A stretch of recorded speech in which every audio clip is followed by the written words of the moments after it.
Hey, what's going on, guys? Today we're going to be going over the golden era of bodybuilding. The golden era of bodybuilding was a time period from the early 60s to the early 80s that featured some of the most iconic bodybuilders in history.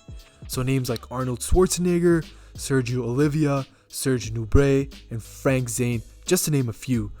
These guys and many others from this era took bodybuilding to a whole other level because they brought physiques that at the time we'd never seen before, and this was one of the driving factors in increasing the popularity of bodybuilding around the world, as it wasn't very popular. When you take a look at the pictures of the bodybuilders in this era, you'll notice that bodybuilders of this time had sculpturesque physiques that the average person would want to strive for and try achieving.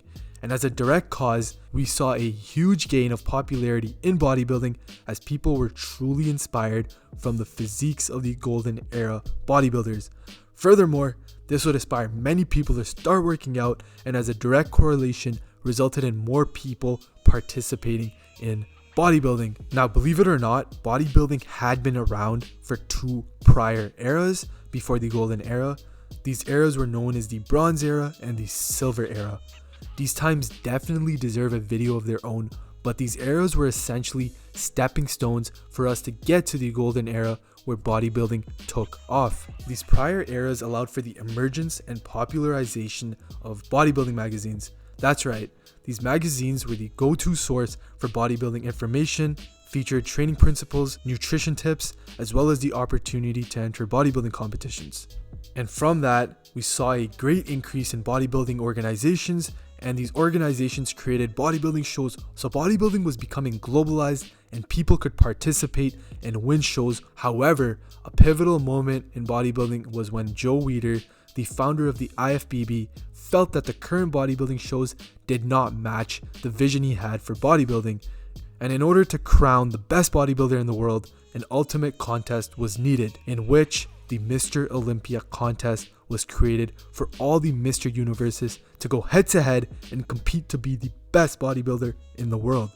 This would go on and become the most prestigious show in bodybuilding, and it started in 1965 by the godfather of bodybuilding, Joe Weider. At this time, it was safe to say the golden era was officially starting and bodybuilding was at the beginning of its upward trajectory. The first ever man to be crowned the Mr. Olympia champion was Larry Scott.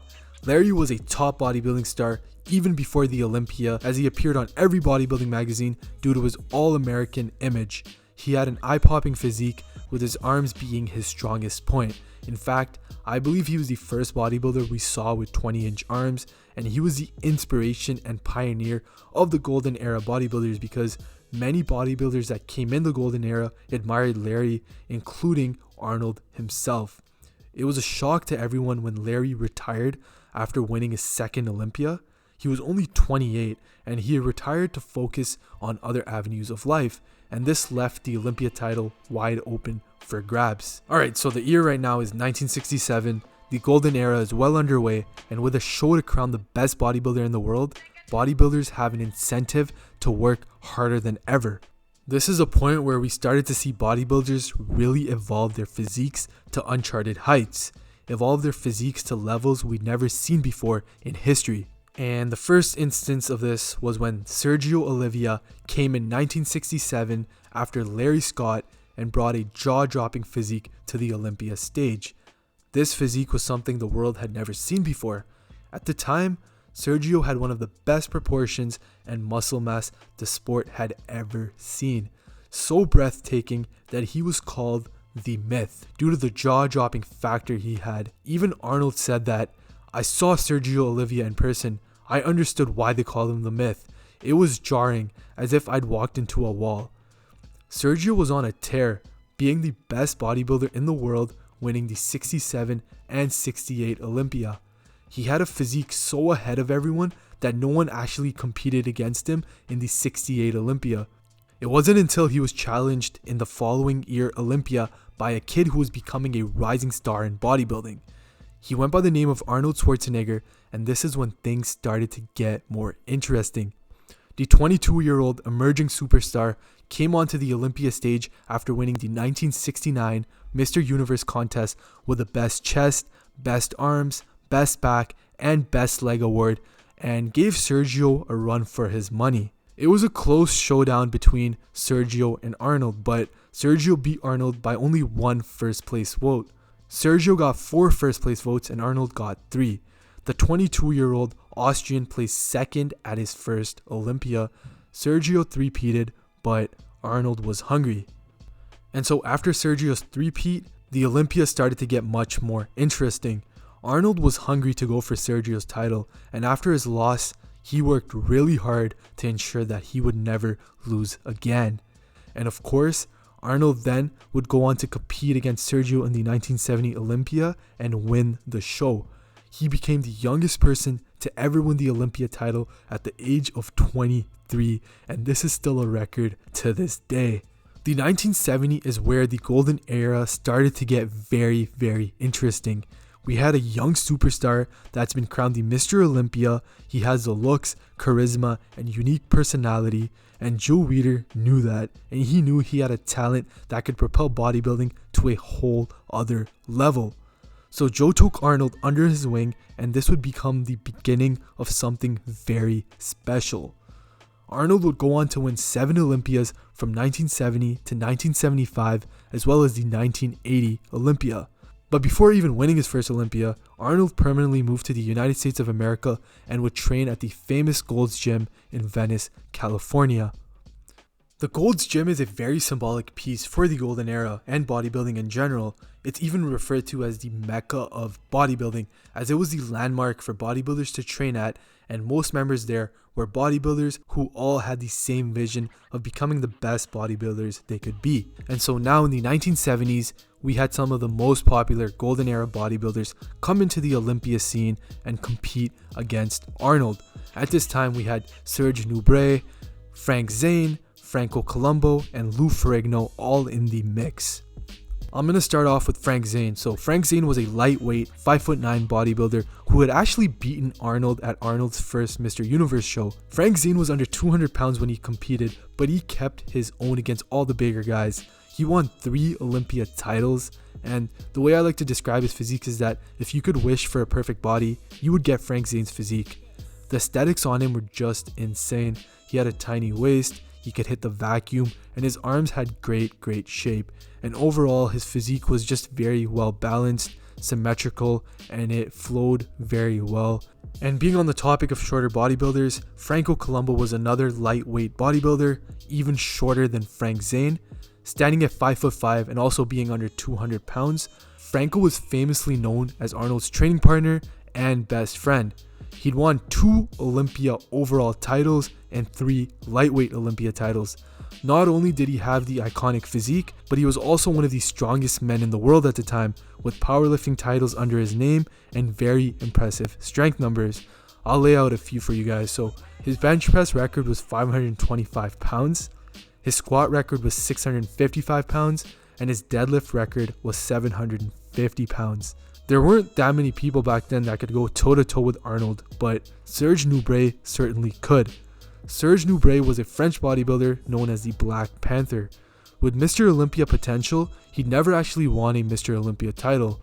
However, he was one of the most conditioned, well-rounded bodybuilders that we had in the 70s. His physique wasn't that much off from Arnold's.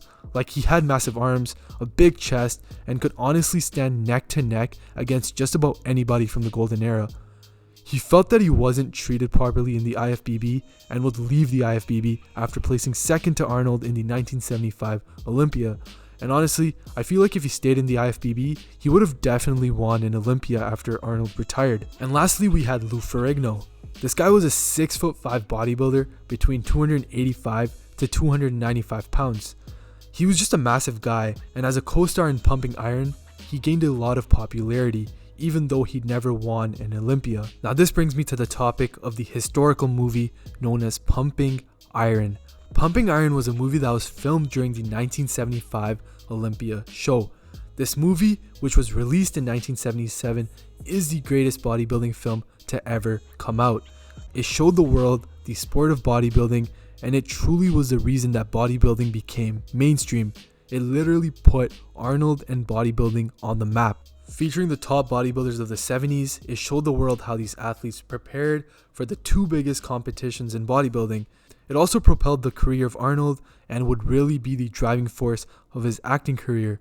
This movie inspired many young men to start pursuing bodybuilding, and as a result, we saw more talent in all bodybuilding shows around the world, which resulted in bigger Olympia lineups. The Olympia was getting more and more competitive. For example, in 1975, there was only 8 competitors when we combined the lightweight and heavyweights, and by 1981, a year after Arnold's official retirement and 4 years since Pumping Iron aired, the show had 17 competitors. This was in direct correlation to Pumping Iron, as bodybuilding was more mainstream and more people wanted to compete. And just like how Golden Era bodybuilders became much bigger compared to the previous era, the era that came after Golden Era did the exact same. Bodybuilders kept getting bigger and bigger and evolving to a point where it became more of a mass show. With the mainstreaming of bodybuilding, more people were exposed to bodybuilding and more competition came. And now, as we know, competition is good as it propels you to become better and keep improving. But to bodybuilding, that meant the bodies of these athletes kept evolving. Many people believe the modern era has regressed due to bodybuilders being way too big. And in my opinion, yes, the golden era physiques were much more appealing to the eye and is something I would personally want to attain. But modern day bodybuilding is still very cool. It's more of a wow factor now, and it's very cool seeing the freakiness and insane size the human body can be taken to. Now, is it for everyone? No, which is why we still have classic physique, which is the modern day version of the golden era. And so to conclude this video, I'd like to say that the golden era was a pivotal time for bodybuilding. With some of the most aesthetically pleasing physiques we'd ever seen, this era took bodybuilding from being a small niche sport to a sport that people now watch, participate in, and enjoy all across the world.